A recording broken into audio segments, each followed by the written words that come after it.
Kelner. Pihk peab jääma kogu aeg ülesse. Käed ees kõrval, pihk üles, sõrmed harali. Seest pöördega taha kõrvale, käsi liigub edasi eest kaarega pea kohale, pihk on kogu aeg üles, uuesti taha kõrvale ja sealt kaarega ette kõrvale.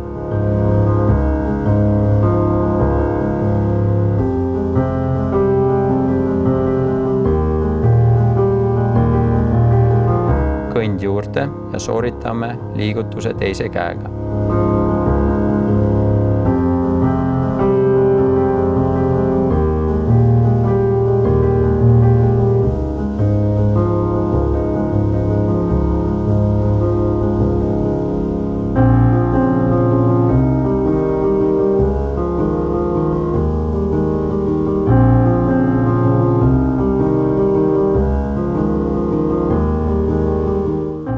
Hargseis, käed kõrval. Kere painutus pöördega õlast, pihud üles, tagasi lähteasendisse, sama teisele poole.